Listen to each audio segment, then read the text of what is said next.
God is in this place.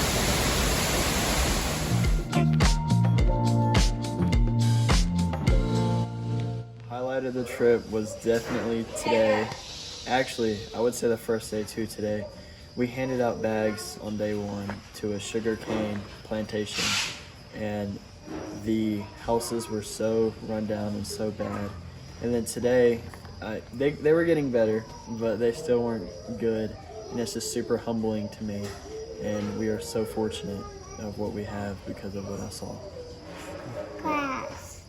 Okay. Crafts with the kiddos. Yeah.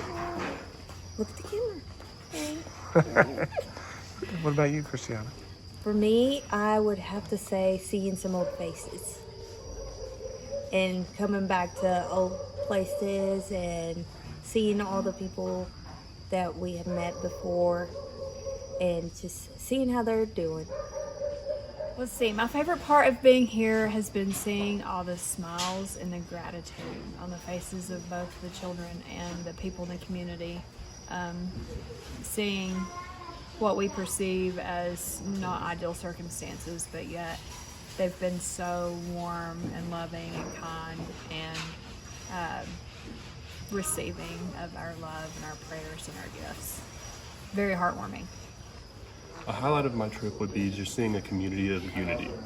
Going back home to the States, I know I'm going to see just a bunch of people arguing about stuff that doesn't ultimately matter. When I see here is a community of people with needs and grace that transcends those needs. There's no way to describe it other than joy and happiness that these people have with the little that they do have. It was probably, we went to one school and there was this group of girls, and as we were doing the craft, they just surrounded me and were asking me questions. And they were asking me in Spanish, and I kind of struggled understanding, but they just kept asking and making sure I understood them. And eventually, after we all got out on like the game we were playing, they all surrounded me again. I was really surprised, but they kept asking if I wanted to be their friend. And I got them all like goodie bags with their favorite color in them and stuff like that. And they all gave me a really big hug at the end, and it was really, really sweet.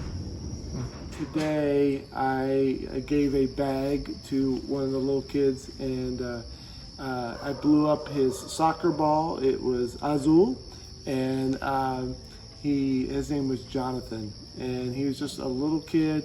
He was very quiet, and we passed the soccer ball back and forth with each other, just personal attention, and I just wondered about his life and his home situation and what might happen in life for him, and just a chance to bond with him was special today.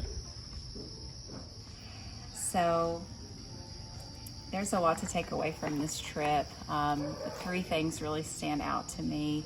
One was just getting to talk with the fourth graders.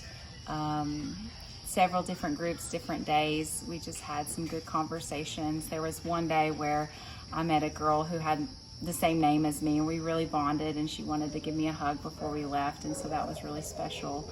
Another thing today was our last day delivering food bags, and just really powerful. Could feel God in our prayers, and also just through encounters with people that we had 2 years ago, and just the fact that we were able to see them again and that they remembered us was just so special. And also, I've just been really impressed with the growth of our students and just watching them step out of their comfort zones and to pray for other people and to do things to serve in unique ways, and also just stepping up and serving has just been a blessing for me to watch as their youth leaders. So yeah, it's been a great trip. Your trip.